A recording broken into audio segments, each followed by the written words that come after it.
जय श्री जगन्नाथ। सुरेंद्र महांती कहानी पर्यायर आज आम शुणा तांकर आउ एक कहानी बरजू सेंढ घाई। आसतु शुणा बरजू सेंढ घाई। बरजू सेंढ घाई भांगिला कराळीर अभूतपूर्व अश्रुतपूर्व अदृष्टपूर्व प्लावन असंख्य ग्राम विपन्न। सोमनाथ असहाय भाव कुंचित कपाल उपरे शिराला हाथ बुलेई कॉफी कपरू ढोके कॉफी पी खबर कागज से बन्यार विवरणी तन्न तन्न कर पढ़ुले। समुद्र उपकूलवर्ती त्रिकोणभूमि देश एही जातिर अवचेतन बन्यार क्रुद्र गर्जन चिर आतंकित। सोमनाथंकर साधारण जीवन अथवा असाधारण प्रतारणापूर्ण आश्वासन देई रिलीफ्र मुष्टिभिक्षा बांटिबा त्रिकोणभूमि देश राजनीतिर जो भित्तिभूमि निर्माण करिअछि तारी चोराबाली उपरे सोमनाथंकर प्रतिष्ठा। समुद्र उपकूलवर्ती कर्दमाक्त त्रिकोणभूमि देशर मनीष कादुओ पिंडुलारे गढ़ा अति असहाय प्राणी। सर्वनाशिनी कराळीर उद्यत खड्ग तले प्राणभिक्षा पई आर्तनाद तार धर्म साहित्य राजनीति और दर्शन। सेही आर्तनाद जहार कंठरे जेते करुण भाव रूपायित होई परिछि से ए देशर सेते सफल जननेता। खबर कागज पृष्ठार जालजालुआ स्तंभ गुड़िक उपरे सोमनाथंकर दुई क्लांत आखि आगे तांकर राजनैतिक गुरु स्वर्गत दीनकृष्णंकर मूर्ति भासी आसिला। बन्या प्लावित देशर नित्यस्मरणीय जननेता दीनकृष्ण मेघमेदुर आकाशर कोमल कारुण्य तांकर दुई आखि को सबुबले अश्रुल करी रखिथिला। गुरु दीनकृष्ण ठारू आरंभ करी उत्तर साधक सोमनाथंक पर्यंत बहु देश सेवी करुण लोतकधारा त्रिकोणभूमि देशर कर्दमाक्त भूमि को आवरी कर्दममय करछि सिना कराळीर सर्वनाश क्षुधा किंतु प्रशमित होई नाही। केते वर्ष तले दीनकृष्णंकर नाम स्मरण करी कराळीर उपर मुंडरे बहुमुखी आनिकट निर्मित हैला बन्या निरोध पाई। दीनकृष्ण जो स्वप्नर सफलता लगी प्रतिवर्ष बढ़ी बदल दिने कांदी कांदी जीवनातिपात करथिले सेही स्वप्न सार्थक हैला कराळीर बहुमुखी आनिकटरे। किंतु दीनकृष्ण सेतेबेलको इहधाम रे नथिले। मात्र जेउ माने कराळीर प्रकोपरु आत्मरक्षा करि परिले भाबी स्वस्तिर दीर्घश्वास मारि आसुथिले सेमानकु सेथिपई अवकाश न देई कराळीरे पुणी माडी आसिला बढ़ी परे बढ़ी। आउ अवश्य बन्या पई शासन क्षमतापन्न त्रिरंगा पताका दल को दोष देवार यथार्थता नहीं। कारण बन्या निरोध पई कराळीरे जो बहुमुखी आनिकट निर्मित होई अछि भू भारत रे ताहार पटांतरहीनता प्रमाण करबा पई बहु संदर्भ लिखित होई अछि, बहु ग्रंथ प्रकाश पाई अछि, बहु चलचित्र प्रदर्शित होई अछि। किंतु जेउ मानक द्वारा एही योजना परिकल्पित और निर्मित होइतिला सेमाने कराळी कुरळ कर्दम पिंड मानक परि एते क्षुद्र और असहाय नुहंती। लौह पिंडरे सेमानकर देह और बुद्धि गठित। कराळीर बन्या सेमानक पक्षरे केवल एक देह और बुद्धि गठित। कराळीर बन्या सेमानक पक्षरे केवल एक रिपोर्ट वर्णित विवरणी क्यूसेक बा प्रति सेकेंड रे केते घनफुट जलर हिसाब मात्र। सर्वनाशी प्रकृतिर लेलिहाना जिह्वा नुहे। कराळी कूलर माटी गदा परी असंख्य जीर्ण कुटीर रे सेमानकर जन्म लालन और पालन होई नहीं। सेमाने जन्मिछंती सीमेंट और लुहारे तैयारी सहर रे। पुणी सेही परी सहर मानकर सेमाने पाइछंती कराळी को जय करिवार शिक्षा और दीक्षा। तेणु केवल बन्या निरोध पाई विपुल अर्थ और शक्तिर अपचय करिबा सेमाने युक्तियुक्त विवेचना करिनाहांती। पुणी सेमानक विचार और कलनारे देश निर्माण रे क्षेत्र कराळी कूलर सबुज धान खेत बा असहाय माटी कुड़िया मानकरे केवल वक्तृतारे मात्र सेमानकर पुष्टि रे ताहा वास्तव रे थिला। सेमाने जन्मग्रहण करिथिबा सहरर बस्ती और सेही बस्ती मानक उपकंठ रे कलकारखाना मानकर असंख्य चिमिनीर धूम्राभ अरण्य रे।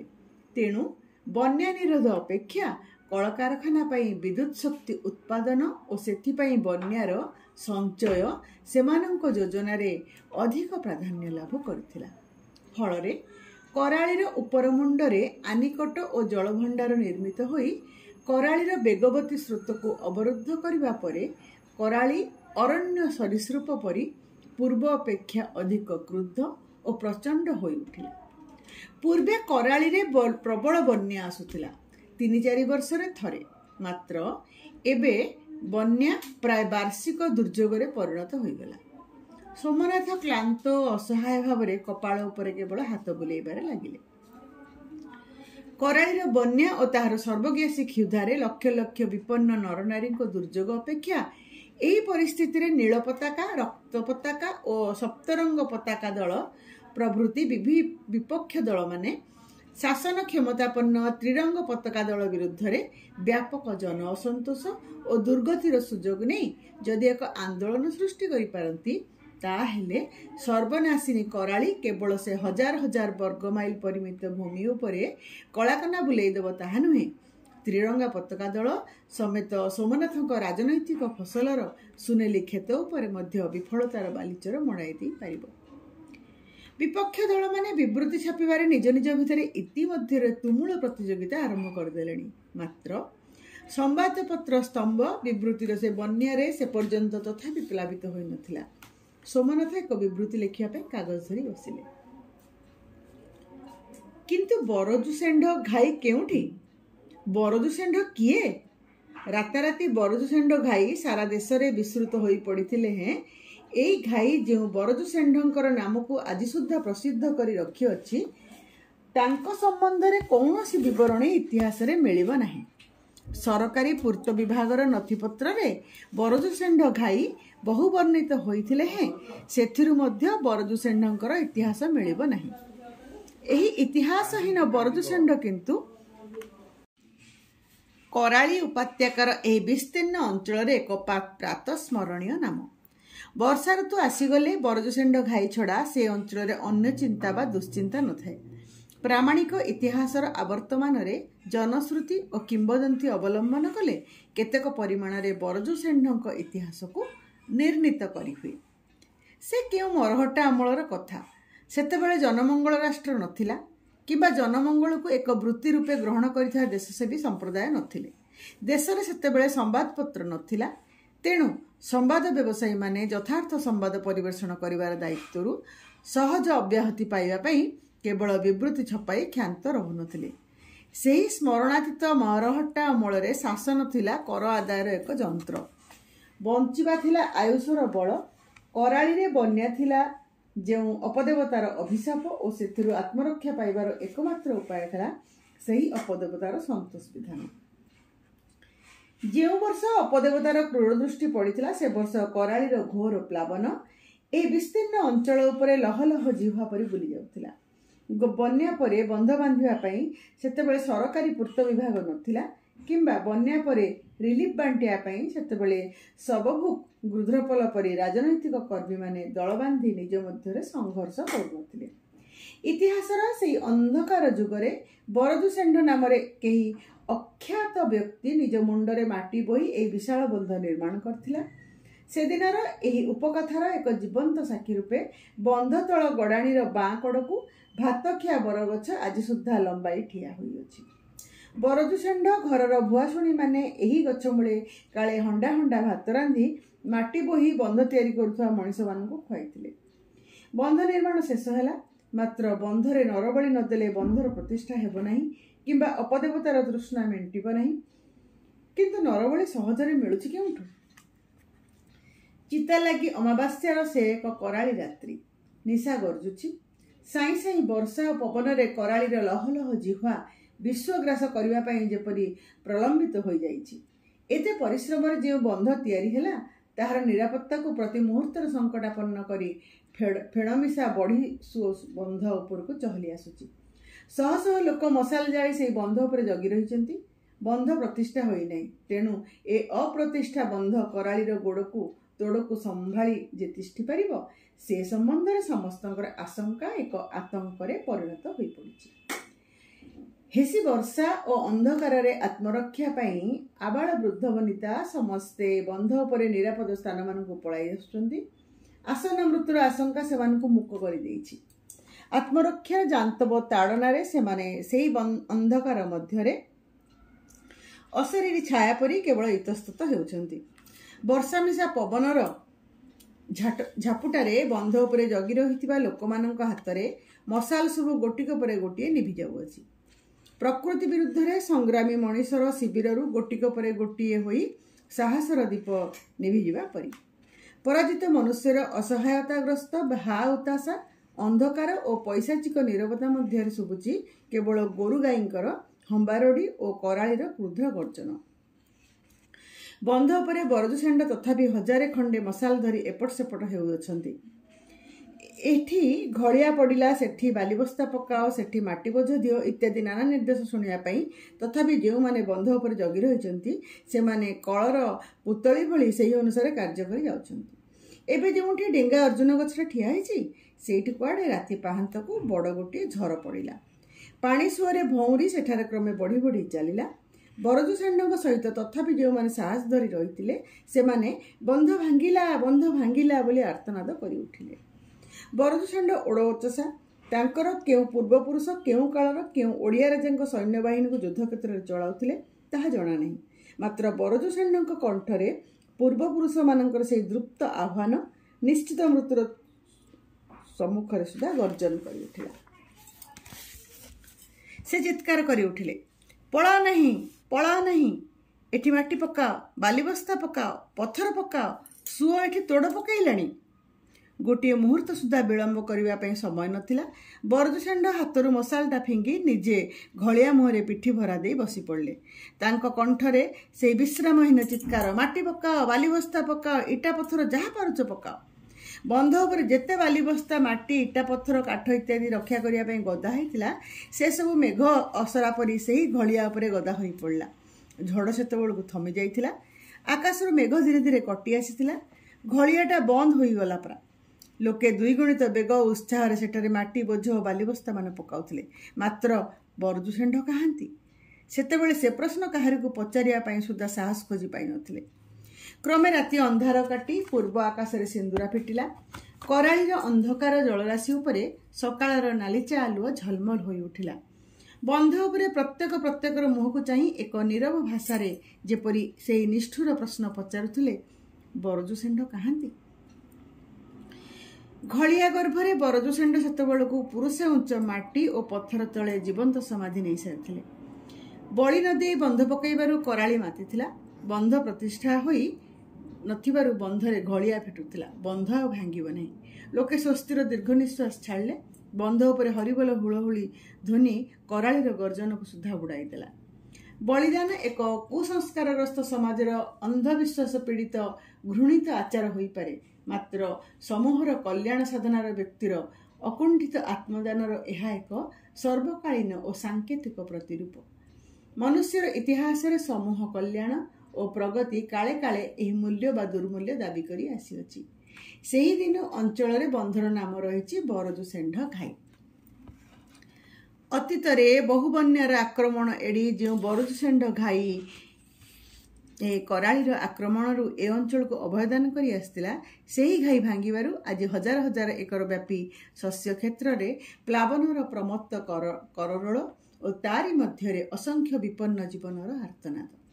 खाली कराळी नुहे, रुग्णर शीर्ण गरपृष्ठरे प्रसारित नेलिशिरा प्रशिरा परी समुद्र उपकूलवर्ती एही भूमिर मानचित्र रे जो नीलरेखा मान मृत सरीसृप परी छंदाछंदी होई पड़ी रहितिला, एबे से सबु एक प्राग ऐतिहासिक क्रूरतारे शत शत उत्फेण तंबाटिया नागपरी माति उठिछंती। जो प्रागैतिहासिक प्लावन मध्य दिने सृष्टिर अयमारंभ होइतिला, एबे सेही प्लावन मध्य सृष्टि जेपरी निश्चिन्न हो जाउछि। सेही अद्भुत पूर्व बन्या नदी तीरवर्ती ग्रामांचल मानकरे मनुष्यर जीवन यात्रा को जड़ताग्रस्त करथिले हैं। सहर राजनैतिक जीवन रे किंतु ताहा एक नूतना उत्तेजनार सूत्रपात करथिला।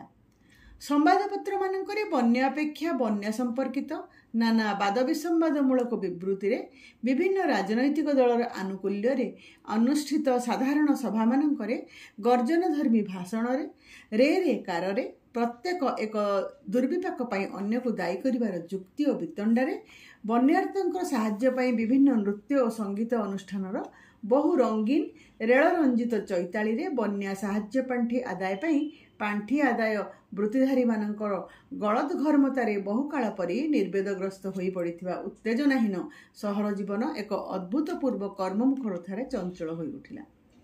ବନ୍ୟା ଜଳ ଛାଡ଼ି ନାହିଁ କିମ୍ବା ଏତେ ଶୀଘ୍ର ଛାଡ଼ିବାର ଆଶା ମଧ୍ୟ ନାହିଁ।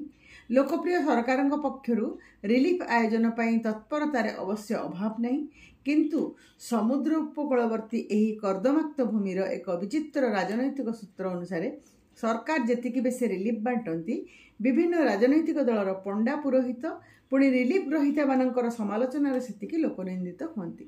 ବନ୍ୟା, ମରୁଡ଼ି, ଅଗ୍ନିକାଣ୍ଡ ଓ ମହାମାରୀ ନିତ୍ୟ ସେବିତ ଏହି ତ୍ରିକୋଣଭୂମି ଦେଶର ମଣିଷମାନେ କିନ୍ତୁ ଅତି ସରଳ ପୁଣି ଅତି ସାମାନ୍ୟରେ ସେମାନଙ୍କର ସନ୍ତୋଷ। ସେମାନଙ୍କର ବନ୍ୟା ପୀଡ଼ିତ ଦୁର୍ଦ୍ଦିନରେ ରିଲିଫର ମୁଷ୍ଟିଦାନ ଅପେକ୍ଷା ରିକ୍ତ ହସ୍ତରେ କେବଳ ଶଙ୍ଖୋଳି ଆସିବ ନାହିଁ, ସେମାନଙ୍କର ପକ୍ଷରେ ପରମ ସହୃଦୟତାର ସଂକେତ। ସେଥିପାଇଁ ବିବୃତି ପ୍ରକାଶରେ ପ୍ରତିଯୋଗିତା ସଙ୍ଗେ ସଙ୍ଗେ ବିଭିନ୍ନ ରାଜନୈତିକ ଦଳର ପଣ୍ଡା ପୁରୋହିତମାନେ ବନ୍ୟାଗ୍ରସ୍ତ ଅଞ୍ଚଳରେ ନିଜ ଯଜମାନମାନଙ୍କୁ ଶଙ୍ଖୋଳି ଆସିବାରେ ମଧ୍ୟ ଏକ ପ୍ରତିଯୋଗିତା ଆରମ୍ଭ କରିଦେଇଥିଲେ। ତ୍ରିରଙ୍ଗା ପତାକା ଦଳର କର୍ଣ୍ଣଧାର ସୋମନାଥଙ୍କୁ ନୀଳ ପତାକା ଦଳର ଏକ ବିବୃତି ଏକ ବିଷମ ଅବସ୍ଥାର ସମ୍ମୁଖୀନ କରାଇଥିଲା। ଶାସନ କ୍ଷମତାପନ୍ନ ତ୍ରିରଙ୍ଗା ଦଳର ଜନସ୍ୱାର୍ଥ ବିରୋଧୀ ନାନା ଅପକର୍ମ ଫଳରେ ଅନ୍ୟ ନଦୀମାନଙ୍କରେ, ବିଶେଷତଃ କରାଳି ନଦୀରେ ଅଦ୍ଭୁତପୂର୍ବ ବନ୍ୟା ଆସିଥିଲା। ନୀଳ ପତାକା ଦଳ ଦଳପତି ନାନା ପ୍ରାମାଣିକ ତଥ୍ୟ ସହିତ ଉପସ୍ଥାପିତ କରିଥିଲେ।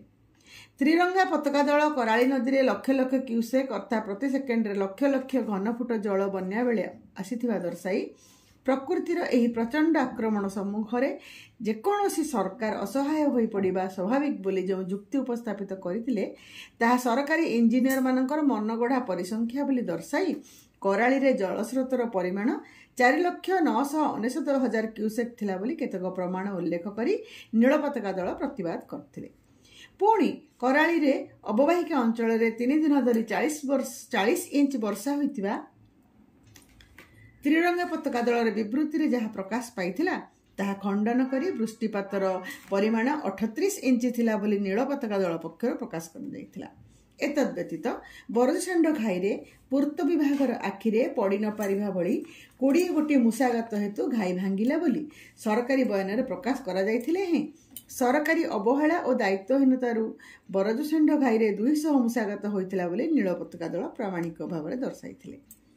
ଜନମତର ଏହି ଚରିତ୍ର ରାଜନୈତିକ ଆଚରଣ ଅନୁସାରେ ଶାସନ କ୍ଷମତାପନ୍ନ ଦଳର ସବୁ ପ୍ରାମାଣିକ ଓ ଦାୟିତ୍ୱପୂର୍ଣ୍ଣ ତଥ୍ୟ ଓ ଯୁକ୍ତି ଅପେକ୍ଷା ବିରୋଧୀ ପକ୍ଷର ଉତ୍ତେଜନାମୟ ଆସ୍ଫାଳନ ଅଧିକ ନିର୍ଭରଯୋଗ୍ୟ ରୂପେ ଗୃହୀତ ହୋଇଥାଏ।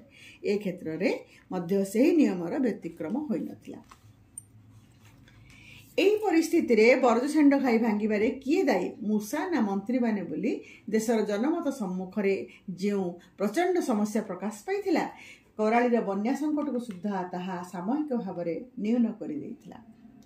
ଭାତଖିଆ ବରଗଛକୁ ଡାହାଣ କଡ଼େ ରଖି ଯେଉଁ ମାଟି ରାସ୍ତା ବରଜଷାଣ୍ଡ ଘାଇ ଗଡ଼ାଣିରୁ ବାହାରି କରାଳି ଓ ମତେଇର ଦୋଆବ ଭିତର ଦେଇ ଚାଲିଯାଇଛି, ତାରି ଦୁଇ କଡ଼ରେ କେତେଖଣ୍ଡି ଗ୍ରାମ ଓ ଏ ଅଞ୍ଚଳରେ ବର୍ଦ୍ଧିଷ୍ଣୁ ଓ ଜନବହୁଳ।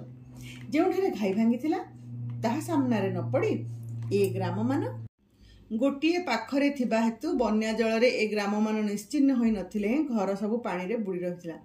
ହରିଜନ ବସ୍ତିର ଘର ସବୁ ପାଣିରେ ମିଳାଇ ଭାସି ନିଶ୍ଚିହ୍ନ ହୋଇଥିଲେ ହେଁ ଅନ୍ୟ ସବର୍ଣ୍ଣ ସାହିର ଘରମାନ ପୂର୍ବରୁ ଉଚ୍ଚ ମୂଳଦୁଆମାନଙ୍କ ଉପରେ ତିଆରି ହୋଇଥିବା ହେତୁ ଅଧିକାଂଶ ଘରର କାନ୍ଥ ଭୁଷୁଡ଼ି ପଡ଼ିଥିଲେ ସୁଦ୍ଧା ଘର ସବୁ ଏକାଥରେ ଧୋଇ ଯାଇନଥିଲା। ଏହି ଗ୍ରାମମାନ ଘାଇ ମୁହଁରେ ଥିବା ହେତୁ ଏଠାକୁ ବାହାରୁ କୌଣସି ସାହାଯ୍ୟ ଆସିବା ବା ସାହାଯ୍ୟ ପଠାଇ ଲୋକମାନଙ୍କୁ ଉଦ୍ଧାର କରିବା ସମ୍ଭବ ନଥିଲା। ଘର ଛପର ଉପରେ ଲୋକମାନେ ଖରାରେ ବର୍ଷାରେ 7 ଦିନ 7 ରାତି ପାଣି ଛାଡ଼ିବା ପର୍ଯ୍ୟନ୍ତ ବସି ରହି କୌଣସି ମତେ ପ୍ରାଣ ରକ୍ଷା କରିଥିଲେ। ହୀରାଧରପୁର ନିପ୍ରା ସ୍କୁଲର ହରିମାଷ୍ଟର କେବଳ ଜଣେ ବ୍ୟକ୍ତି ନୁହନ୍ତି, ଗୋଟିଏ ଅନୁଷ୍ଠାନ। ଘରପୋଡ଼ି, ବନ୍ୟା, ମହାମାରୀଠାରୁ ଆରମ୍ଭ କରି ସ୍ଥାନୀୟ ନାଟ୍ୟ ପରିଷଦ ଆନୁକୂଲ୍ୟରେ ଗ୍ରାମ ଯୁବକମାନଙ୍କ ଦ୍ୱାରା ବାର୍ଷିକ ଆୟୋଜିତ ନାଟ୍ୟାଭିନୟ ପ୍ରଭୃତି प्रत्येक उत्सव और निरुत्सव सुदिन और दुर्दिन समस्त पुरोभागर हरिमास्टर। हरिमास्टर पुणी केवल शिक्षक नुहंती, से मध्य जड़े छोटिया होमिओपैथिक डाक्तर। यह अवश्य तांकर वृत्ति नुहे। खंडे सरल मेटेरिया मेडिका और गृह चिकित्सा होमिओपैथी बाक्स मध्य तांकर होमिओपैथिक ज्ञान विस्तृत। कई सेपरी कौन विपदरे दातव्य चिकित्सा पाखक आसिले से यही बाक्सर केतेपाना औषध निर्वाचन करी बिना मूल्य देता। जो माने से आकस्मिक भाव में आरोग्य लाभ करते से हरिमास्टर औषध अपेक्षा निज आयुष जोर में बेसी तारीफ करते। कारण प्रथमे जो माने हरिमास्टर औषध नहीं थांती से अधिकांश को पाख गाँव Shri Nakul Bihari Singh HMB homeo MD homeo California Singh homeo laboratory को जावाई पड़ी थाए। से क्वाक बोली हरिमास्टर को गाँ दांडे अनेक थट्टा परिहास कले हैं से क्वचित कर्णपात करथांती। स्कूल रे थिबा समय तक खंडे आंठू न लुचाई लुगा और फतेई पिंधिले हैं। अन्य समय पैंट कोट पिंधि बेकर गोटे स्टेथोस्कोप झुलाई परम उत्साह से व्याधिर निदान ठार आरंभ कर रूसिया और अमेरिका मध्य विवादर सत्य कारण और चंद्रमंडल को मनीषर अभियान संबंध में नाना तथ्य शुणाई निज श्रोता मान अभिभूत कर दियंती। तांको सामना रे कई किछि न कहिले पछरे तांको क्वाक पागल बाहापिया इत्यादि नाना गुणवाचक विशेषण रे अभिहित करबाको पड़िଥାଏ। हरिमास्टर ठारू पागलामीर अवश्य कौन लक्षण नथिला, मात्र तांकर कथबार्ता और आचरण रे एक विशेष भंगी तांको मानसिक सुस्थता उपरे अनेकों को संदेहान करथिला। लोकटी स्थानीय बासिंदा नुहंती, तांकर निजर केउंठी घर अछि बा घरे कहीं आत्मीय स्वजन अछंती बोली स्थानीय लोकंकर धारणा नहीं। कारण प्राय 5 वर्ष हैला से आकस्मिक भावरे कोआडू आसी एही अपांडबा ग्राम रे एही स्कूल टी आरंभ करिया दिनु गत 5 वर्ष मध्य दिनक पई सुता बाहर को जाई नांती। से वर्ष मालीपुर ब्राह्मण शासन रे आकस्मिक भाव में निया लगिला। ज्येष्ठ मासर झांझी बुहा खरा बेल शासन दांडर दुई पटे लगालगी होई घर सब जेपरी थिला सेथरे निया लिभाइबा तो दूर कथा शासन दांडरे सुधा केही दंडे ठिया होई रही पारले नहीं। समस्ते किंकर्तव्य विमूढ़ भाव में निर्बोध परी से सर्वग्रासी अग्निशिखा आड़े चाहि रहिछंती। एतिक बेले कुआडू आसी पहुंचले हरिमास्टर और संगरे तांकर केते जण नित्य सहचर हीराधर पुरिया पाण। संगे संगे शासनर जेते कदली बाड़ी थिला सबु पाण मान कटुरी चोटी पदा हो गला। तापर चारिआडे लहलह होई उपरुथबा अग्निशिखा भितरे हरिमास्टर और तांको दल ठिया होई निया भितर को कटा कदली गछर गड़ मान जेपरी फिंगिले सेथिर अवश्य निया लिभिला नहीं, मात्र निया झांझी बाजी जेपरी बढ़ुतला और बढ़ी पारला नहीं। एही चिररुगुण लहलह का धइया लोक देहरे सेतेबेले कुआडे एते शक्ति आसिला ताहा पुणी ताहार दुर्बल क्षीण कंठरे अन्य मानकु डाकी चित्कार करी निर्देश देवा लगी कुआडू एते निर्घोष आसिला ताहा समस्त को विस्मित करथिला। सतसंकट मध्यरे मनुष्यर जो प्राण शक्ति काले काले निजोग प्रतिष्ठित करि आसीछि हरिमास्टर के जानी तारि प्रतिरूप। एई लोकटी को प्रति राजनैतिक दल दलभुक्त करने बहु आयास करिसेंती, किंतु कौन से राजनैतिक दलर कर्मी को देखिले हरिमास्टर देह मन एक तीव्र विरक्ति असहिष्णु तिक्त हो पड़े। वस्तुतः तांकर नाना श्लेषपूर्ण कटुक्ति प्रति राजनैतिक दलर कर्मी घोर क्षत विक्षत होइछंती। हरिमास्टर निजर पाण सहचर मान को बाणी सुलाइला परी कंठरे कहती, अरे सेकाल जमीदार गलेणी सीना एमाने जे एकालर नुआ जमीदार। जमीदार माने आगे नेउथिले टिकस, एमाने एबे नेउचंती भोट। आ ए जो झुलाधारी कर्मी मान को देखुछ से माने एकाल जमीदारंकर नुआ गुमास्ता और पियादा। यही सब अभ्यास आचरण हरिमास्टर संभ्रमशील समाज और गोष्ठी द्वारा वर्जित होई निजर केतेजण प्राण सहचर को धरी रही था। किंतु बरदुषाढ़ घाई भांगिबा फल रे विस्तीर्ण अंचल बन्या और प्लावन हरिमास्टर निर्वेदग्रस्त प्राणशक्तिर तारुण्य दीप्त प्रकाश पाई एक नूतन पृष्ठभूमि सृष्टि कर खबर कागजर स्तंभरे और सहर रे विभिन्न राजनैतिक दलर शिविर रे बन्या अपेक्षा बन्या संपर्कित राजनैतिक वाद विसंवाद नाना भाव में आलोचित होउथिला बेले बरदुषाढ़ घाई अंचल प्लावन मध्य असंख्य पल्लीग्राम परी हीराधरपुर अंचल ମାହୁନ୍ତଙ୍କର ଅଙ୍କୁଶଘାତରେ ଆଣ୍ଠେଇ ପଡ଼ିଥିବା ହାତୀମାନଙ୍କ ପରି ମାଟି ଘରର ଉଜୁଡ଼ା ଛପରମାନଙ୍କ ଉପରେ ଦରପାଚିଲା କଖାରୁ ଛେଲାଏ ଛେଲାଏ ଖାଇ କାହାର ଆଟୁ ଉପରେ ସଯତ୍ନ ସଞ୍ଚିତ ଗୁଡ଼ ମାଠିଆରୁ ଗୁଡ଼ ସବୁ ନିଶେଷ କରି ସବୁ ଶେଷ ହୋଇଯିବା ପରେ କଖାରୁ ଓ ପାଣି କଖାରୁ ଡଙ୍କ ଚୋବାଇ ଜନନୀ ନିଜର ଶୀର୍ଣ୍ଣ ଓ ଶୁଷ୍କ ସ୍ତନାଗ୍ରରେ ଶିଶୁର ଶେଷହୀନ ତୃଷ୍ଣା ମେଣ୍ଟାଇ ଚାରିପଟେ ଭଉଁରୀ କାଟି କଳକଳ ଶବ୍ଦରେ ବହିଯାଉଥିବା ତମ୍ବାଟିଆ ପାଣି ସୁର ଓ ଘାକର ଖଡ଼ଗ ପରି ଚକଚକ୍ କରୁଥିବା ଶାଣଦିଆ ଆକାଶ ଆଡ଼େ ଚାହିଁ ସହସ୍ର ସହସ୍ର ମହାପ୍ରାଣୀ ଜୀବନ ସହିତ ମୃତ୍ୟୁର ବିକଟ ସହାବସ୍ଥାନର ମାର୍ମନ୍ତିକତା ତିଳେ ତିଳେ ଉପଲବ୍ଧି କରୁଥିଲେ। ସେହି ବିକଟ ମୁହୂର୍ତ୍ତରେ କିନ୍ତୁ ମୂଷା ବନାମ ମନ୍ତ୍ରୀ ବିସମ୍ବାଦର ଆଲୋଚନା ନଥିଲା କିମ୍ବା ବନ୍ୟା ପାଇଁ ତ୍ରିରଙ୍ଗା ପତାକା ଦଳ କେଉଁ ପରିମାଣରେ ଦାୟୀ କରାଳିର କ୍ୟୁସେକ୍ ହିସାବ ଧରି ତାହାର ତଥ୍ୟପୂର୍ଣ୍ଣ ବିଶ୍ଳେଷଣ ହେଉନଥିଲା। ରାଜନୀତିକମାନଙ୍କର ସବୁ ରାଜନୈତିକ ବିଚକ୍ଷଣତା ମନୁଷ୍ୟକୁ ଏକ ଆତ୍ମପ୍ରତ୍ୟୟହୀନ ଭିକ୍ଷୁକ କରିଥିଲେ ହେଁ ଅତୀତରେ ପ୍ରକୃତିର ବହୁ ନିଷ୍ଠୁର ଆକ୍ରମଣ ମନୁଷ୍ୟକୁ ଯେଉଁ ଦୁର୍ଜୟ ଅପରାଜିତ ମନ୍ତ୍ରରେ ଦୀକ୍ଷିତ କରିଥିଲା କରାଳିର ପ୍ଲାବନ ଏହି ଅଗଣିତ ଦୁର୍ଗତମାନଙ୍କର ପ୍ରାଣରେ ଯେପରି ସେହି ମନ୍ତ୍ରର ମା ଭଇ ଧ୍ୱନି ଉତ୍ତୋଳିତ କରିଥିଲା। ସଂହାରଶୀଳା ପ୍ରକୃତିର ଶତ ଆକ୍ରମଣକୁ ତୁଚ୍ଛ କରି ସୃଷ୍ଟିର ଯେଉଁ ଦୁର୍ଜୟ ଅଭିଯାନ ମୃତ୍ୟୁ ଉପରେ ଜୀବନର ଶାଶ୍ୱତ ମହିମାକୁ ପ୍ରତିଷ୍ଠିତ କରିଅଛି ସେହି ଅଭିଯାନର ପ୍ରାଣସ୍ପନ୍ଦନ ମୃତ୍ୟୁର କରାଳ ଛାୟା ତଳେ ସୁଦ୍ଧା ଏହି କ୍ଷୁଧା ଓ ଅବସାଦ ପୀଡ଼ିତ ନରନାରୀମାନଙ୍କୁ ନୂତନ ସର୍ଜନାର ସମ୍ଭାବନାରେ ସ୍ପନ୍ଦିତ କରିଥିଲା। ଏହି ପରିସ୍ଥିତି ଓ ପୃଷ୍ଠଭୂମି ହରିମାଷ୍ଟରଙ୍କୁ କିନ୍ତୁ ଯୋଗାଇ ଦେଇଥିଲା ଯେପରି ଜୀବନକୁ ଆସ୍ୱାଦନ କରିବା ପାଇଁ ଏକ ସ୍ୱର୍ଣ୍ଣ ଅବକାଶ। ଖଣ୍ଡେ କଦଳୀ ଭେଳା ବାନ୍ଧି ସାଙ୍ଗରେ 2 ଜଣ ପାଣ ଧରି ସେହି ପ୍ଲାବନ ମଧ୍ୟରେ ଗାଁକୁ ଗାଁ ଘରକୁ ଘର ବୁଲି ହରିମାଷ୍ଟରଙ୍କୁ ଦିନରାତି ଜଣା ପଡ଼ୁନଥିଲା।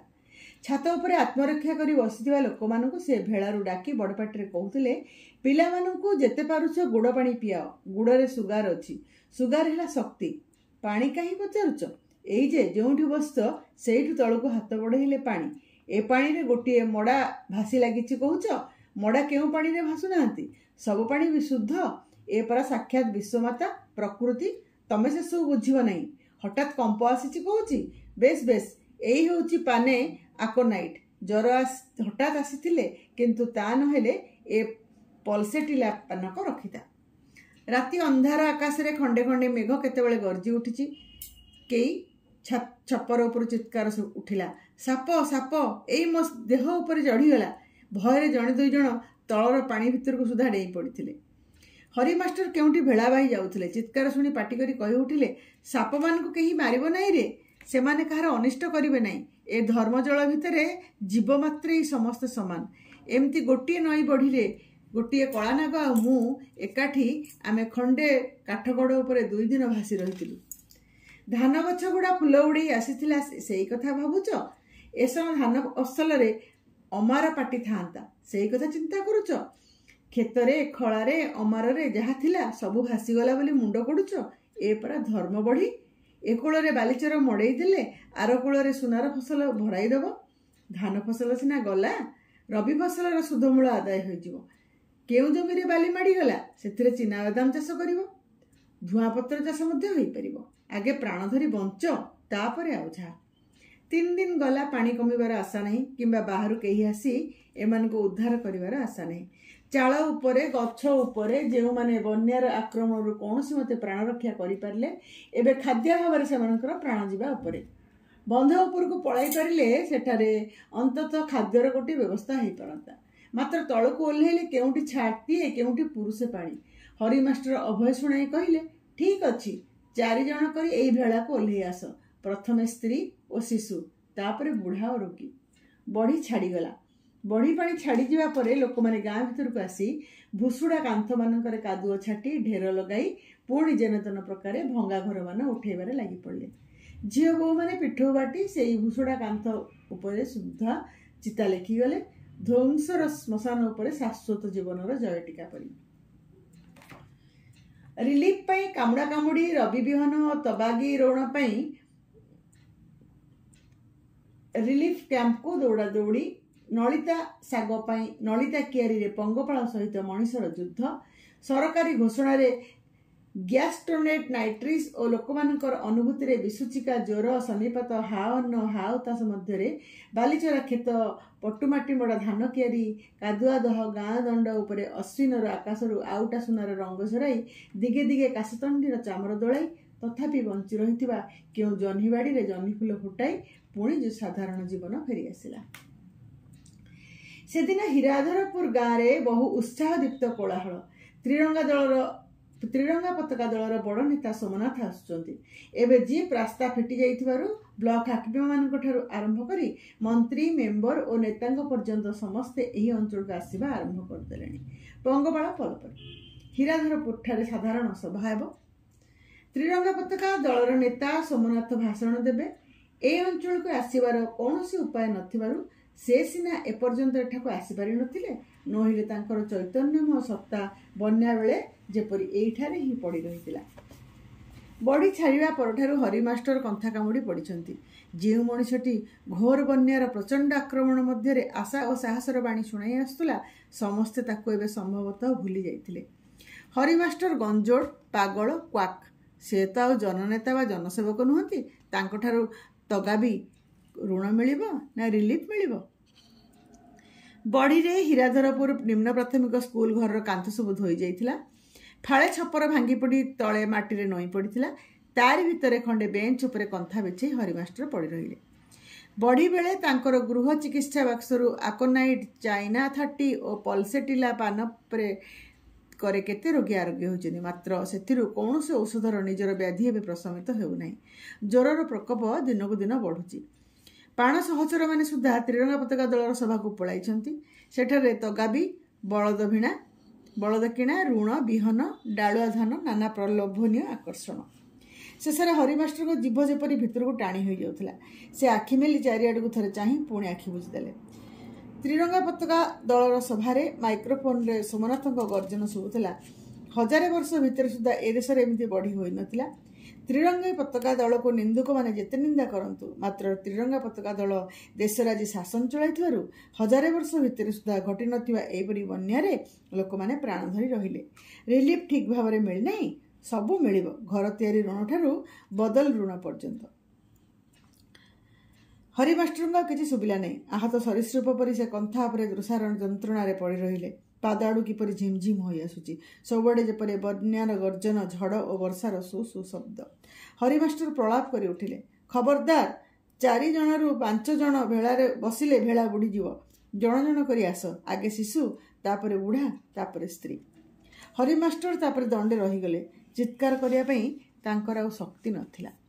ମାତ୍ର ଦଣ୍ଡେ ରହିଯାଇ ସେ ପୁଣି ପ୍ରଳାପ କରି ଉଠିଲେ, ପିଲାମାନଙ୍କୁ ଯେତେ ପାରୁଛ ଗୁଡ଼ ପାଣି ପିଆଅ। ଗୁଡ଼ରେ ସୁଗାର ଅଛି। ସୁଗାର ହେଲା ଶକ୍ତି। ହରିମାଷ୍ଟର ପୁଣି ଅବଶ ହୋଇପଡ଼ିଲେ। ଆଜକୁ 5 ବର୍ଷ ତଳେ ହରିମାଷ୍ଟର କେଉଁ ସ୍କୁଲ ଘରକୁ ନିଜେ ନିଜେ ହାତରେ ଗଢ଼ିଥିଲେ?